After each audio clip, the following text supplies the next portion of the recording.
go first. All right. Well, thank you, Rachel and John and everyone for being here this evening. My name is David Cuddy, and I am running for Vice Chair of the Republican Party of Texas. I am a husband, a father of three, almost four now. I'm a Christian, a conservative, a fifth-generation Texan, and a lifelong Republican since my mom used to drag me down to vote and go to county conventions as a kid, almost since I was a diaper. And so I'm glad to be here. I'm glad to be fighting for Republican values. You know, we're in a time where as Texas goes, so goes the nation. And so what compels me, my wife, or why I'm running, are my kids. When I ran against former Speaker Dave Phelan for the House district there, it was a humongous effort, and I was just about ready to put it down. But I've seen the way our state is going, and I don't think that anyone, whether young or old, can sit on the sidelines. If we want our children to not have to go to school and learn progressive, woke agenda, and we don't want to have Sharia law right in our neighborhoods, and going around their prayer calls, going in our city halls, then all of us have to stand up now and fight for liberty and fight for our state because it's worth it. And I believe that Texas is better when it's redder because Republican values and conservative values are what make Texas great for your family and for my family. Amen.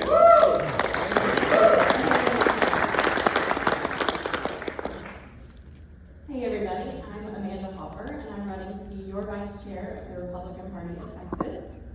I want to ask you all a question. What is your line in the sand? What is the thing that got you involved? What keeps you involved? For me, it was government overreach. I was sick and tired of regulation messing up my small farm. I was tired of my kids losing their freedom. So my husband and I, we started a conservative group in our county. And then we recruited and trained precinct chairs and candidates for the party. And then my husband ran for the Texas House. He ran in 22 and he lost by 88 votes. And then he ran in 24 and he won. I was his campaign manager for both of those races. After he won, I became an events manager for Texas Homeschool Coalition. So I connect sponsors with events across the state of Texas for fundraising. I also help create these events and manage these events across the state. I help run their state convention. I'm giving you this background because I want you to understand my heart. My heart is to help make people and organizations successful. And that's what I want to do for the state party. The job of the vice chair is to support the party and to support the chair. I can do that. I will do that as your vice chair. Texas needs patriots. My family is in this fight. We will fight for you, and we will fight for the party.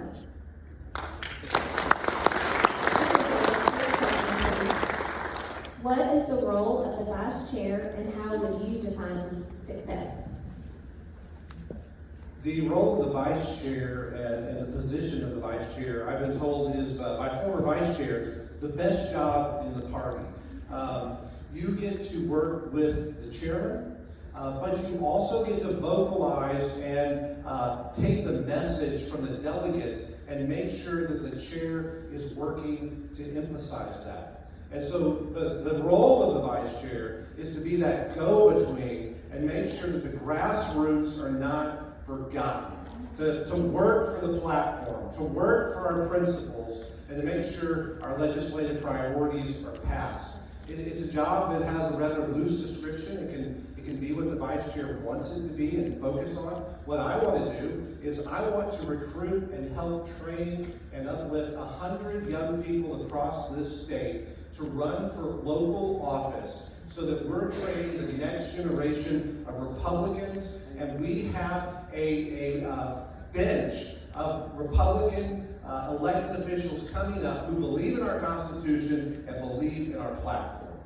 Amen. Thank you. And the second question, what is the role of vice chair, and how would you define success? So for the bylaws, the vice chair is supposed to attend SRC meetings and vote. Beyond that, it is up to the vice chair. The vice chair should be the support system for the party and for the chair. The job is to be the voice of those grassroots, to help the SRECs get the information out and to vote, to know what all the issues are, to help to reach back down to the county parties, to give them what they need, to help equip them, to be a go-between.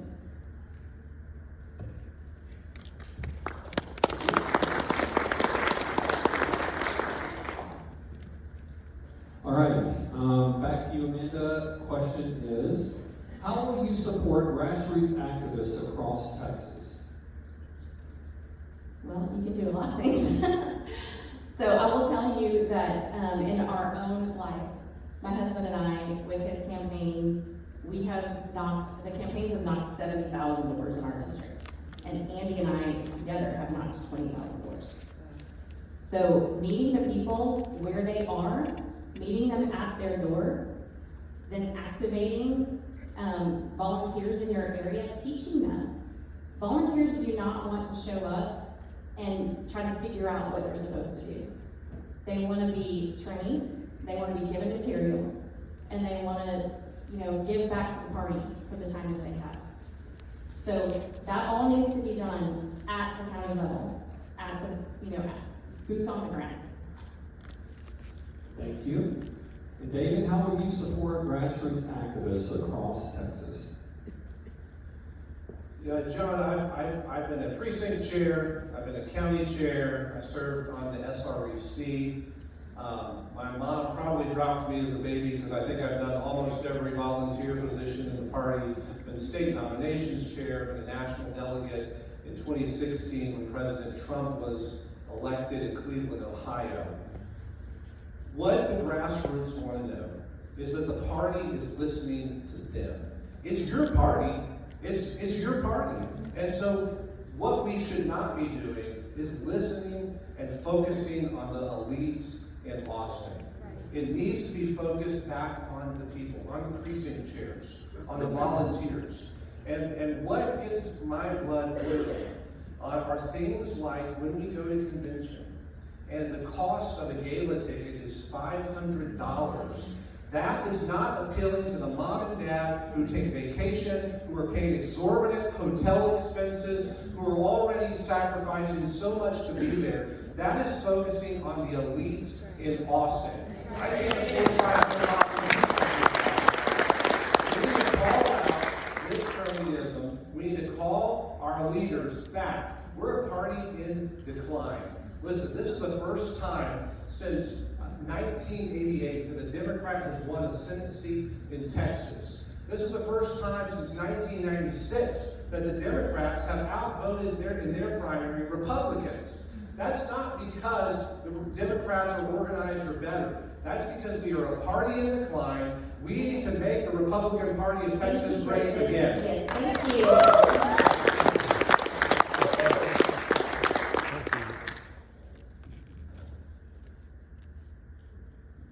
Okay, Amanda, how would you improve communication within the party?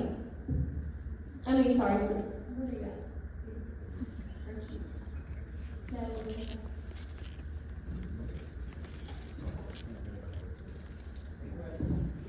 Support the grassroots activists, right? Yeah, both of them answered. Oh, I'm sorry. You don't Okay. answer that question. Okay, then David, you're back in the hot seat. What would you do to improve communication within the party? Specifically, any kind of training, organizational tools that you would provide to the county chairs and precincts or chairs? Yeah, there are a lot of tools that are available, that have been available in the past and should be. One of the things that I love about what Dorinda did as vice chair was the Grassroots Club, starting the Grassroots Club, the X calls that she had to bring people in and showcase the grassroots across the state. She brought in county chairs, an SREC, and volunteers. And let's tell people around the state the successes that we're having. One of the things that she did was start a newsletter that was well received and informed people to make sure that we know what's happening, because Communication will always be a struggle, but we need to prioritize it. And let's make sure the communication is going down, is bottom up, and is not just a small, tight circle for the elites in Austin. Okay, Amanda. What would you do to improve communication within the party? Any kind of training or organizational tools you would utilize for county chairs and precinct chairs? Yeah, several things. So one of the things I would love to do is to connect rural county chairs with each other. I would love to have an annual gathering of rural county chairs to meet and let them, especially in Austin during session. I think that would be an amazing time for them to get together and to discuss party issues. I don't know if anyone has seen it, but on the website there is a GOP University at the bottom of the website. Abraham created that, and he already has videos on there for precinct chairs training. We need to expand that. It would be amazing, precinct chairs and volunteers. Right now it's 4 precinct chairs, but it would be great to open that up to volunteers as well. The party could create things for counties that wanted them. Obviously, we want counties to handle their business, but if they want some help from the state level, it would be amazing to have templates for them, for push cards, different things that we could certainly help them get the word out. And beyond that, definitely webinars, podcasts, all kinds of information can come down. Thank you, Amanda. Next question, right back to you, is how should the party engage younger and new voters? Not should they, that's a given, but how should the party engage younger and new voters? So one of the things we've done in our county is, we started a conservative group because our county party did not really exist at the time. So when we started creating, helping train and recruit precinct chairs, then we started reaching out to other groups in the county. So and then other people started creating other groups. So now there's TPUSA, there's TPUSA Faith. There are, that is the way that you create new groups and you help the youth come along. You have to provide education. One of the other things is that we really need to provide good candidates. Young people don't want to be involved if there's never an election in a county. They want to see active candidates. They want to see candidates who understand what's happening and are very conservative. Thank you. David, how should the party engage younger and new voters? I know you mentioned it earlier, but how should the party engage younger and new voters?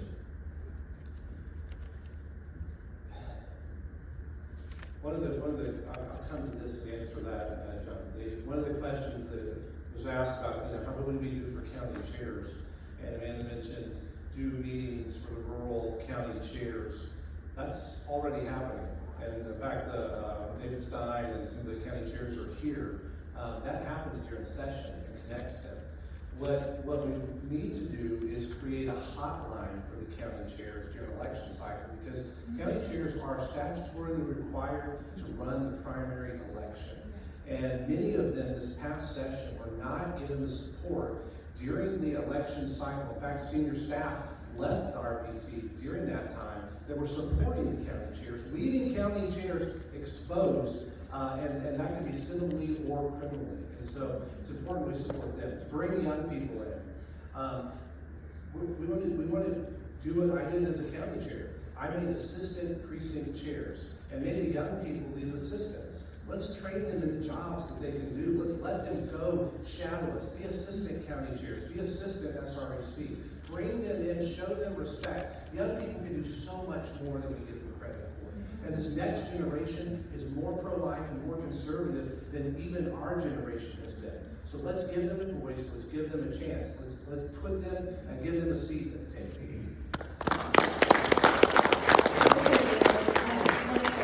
How do you balance the grassroots priorities with competing priorities from elected officials or major political figures?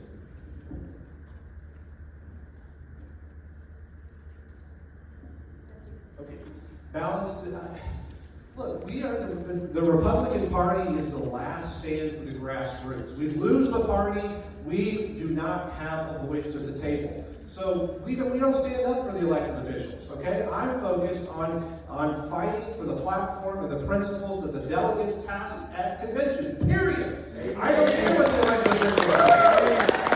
They're Republicans, they need to get on board with what the voters and the delegates are saying. They need to come to the table and say, this is what the Republicans voted for.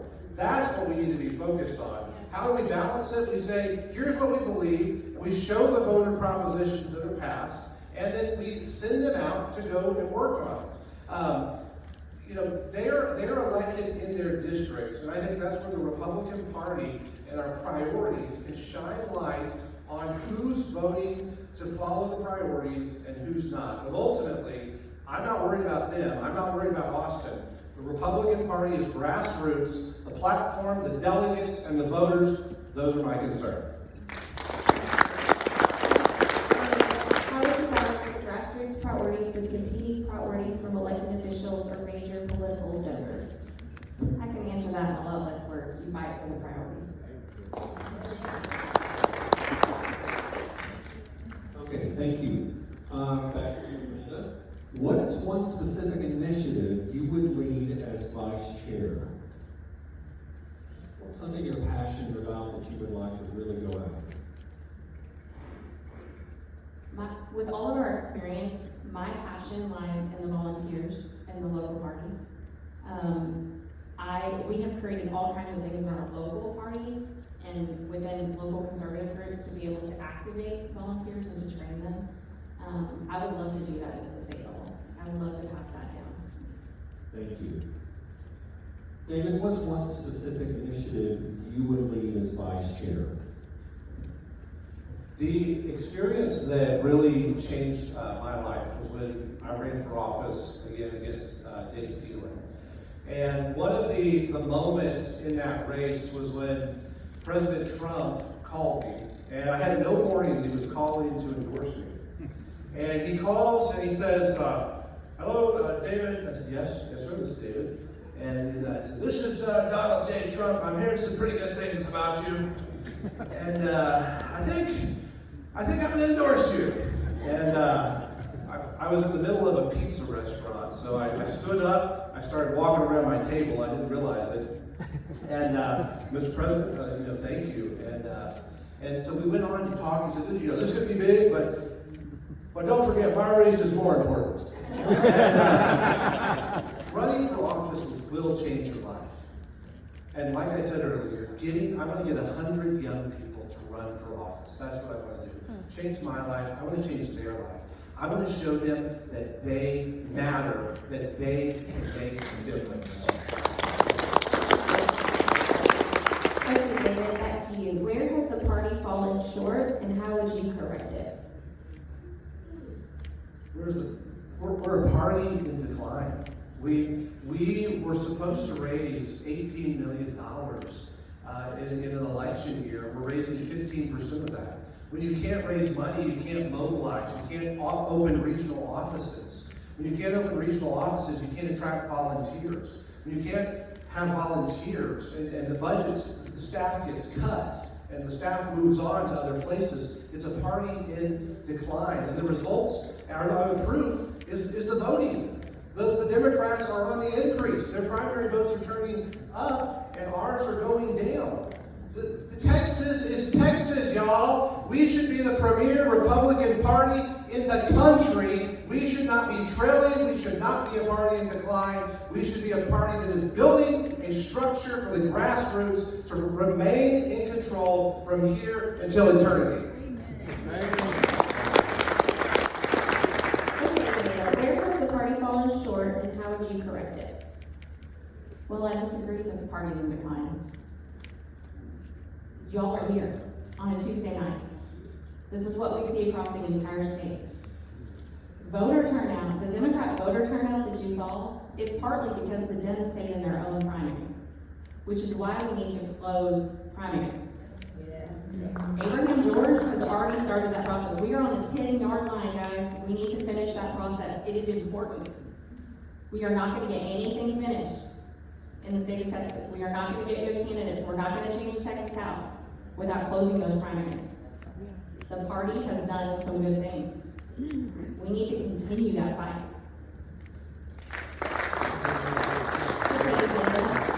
Why are you the best candidate for this role? I'm the best candidate because I love people. I love the party. I want it to succeed. And I have the skills to make that happen. I will fight for you. I will make your jobs easier on the ground. I will listen to you. You can tell me what things need fixed. I will listen, and we will make plans together.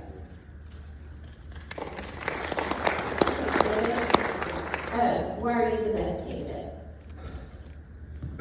We need to close the primaries, absolutely. But 2 years ago, we were promised that's exactly what would happen, and it's not happened.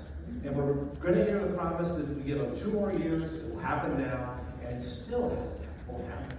The truth is, we need to use this office in every method and tool and lever at its disposal to close the primary. I lost my primary. I beat Dave Phelan by 1,000 votes, and then in a runoff, because of open primary elections, lost by 366 votes. My race is mentioned in the lawsuit. I don't care if it's 1 lawsuit, 10 lawsuits, whatever it takes, we close the primary now because we know that things in court can get drug out for years. And ladies and gentlemen, we do not have years. We have to save Texas, and we have to save Texas now.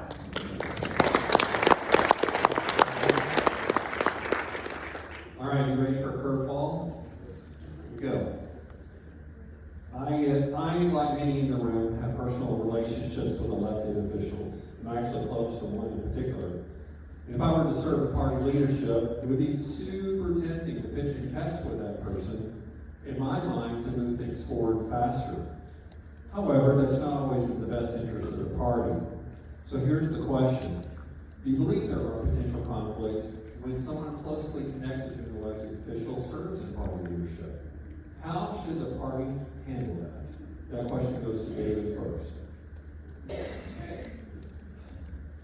I think our Republican Party should be open to all those that want to participate. I'm not of the belief that we limit those who come, because oftentimes couples can make an effective team in politics, and because it's such a demanding on your schedule and time, it often becomes a whole family event. I think we do have to be careful, though, of putting the perception that it's a small portion of folks that are running things when it should be the grassroots. And there's certainly a place for everyone, but sometimes I believe we still have to look at the perception, because that does matter. I would just encourage people, though, it is good to work as families. It is good to get in, bring your children in, bring the young people, bring your spouse. Do things as families. I think that's a trademark of the Republican Party that we don't see in the Democrat Party.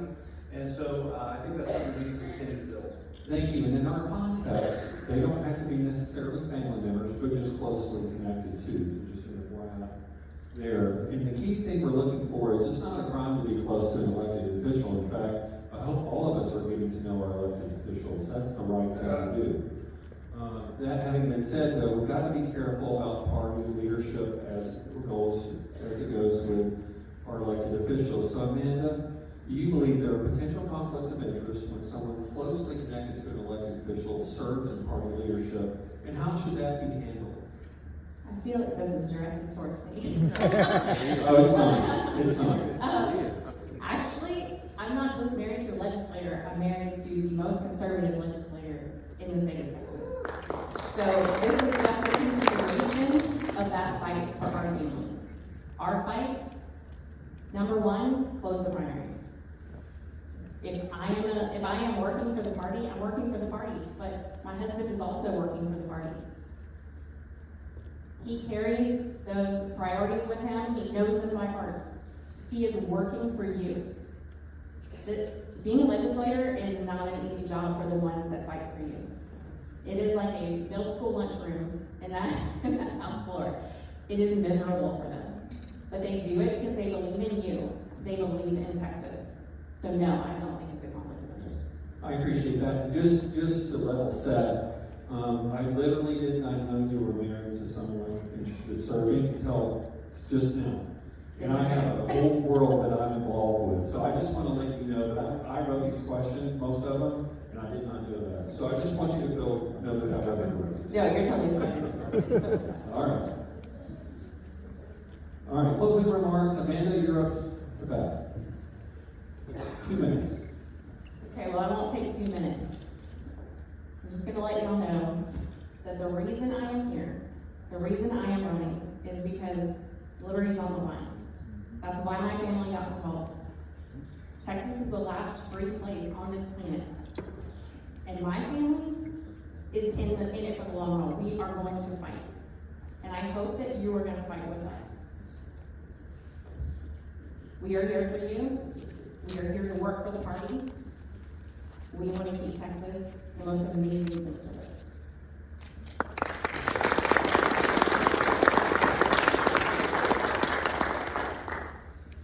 David? I do echo that. We all want Texas to be a place where you can move from Washington, you can move from Pennsylvania, you can come and you still have the freedom. That has to happen. But for that to happen, we have to be a party of the grassroots. We have to be a party that listens to the voter. We have to be a party that's not looking for the affirmation of the Austin elites, but is looking out for the grassroots. We're a bottom-up party. And that's what is at stake right now. We are going to make a decision in Houston at the convention. And who will lead the party? It needs to be an independent voice that represents the grassroots. I have the experience. I want to back up our chair. I want to make sure that we get young people involved. And I want to make sure that we leave a Texas that my 3 boys and daughter can live in. And that they don't have to face rising property taxes, Sharia law, and the woes of a woke left. And so let's defend Texas together. I ask you humbly for your vote. Thank you. Thank you. Thank you very much. Thank you very much.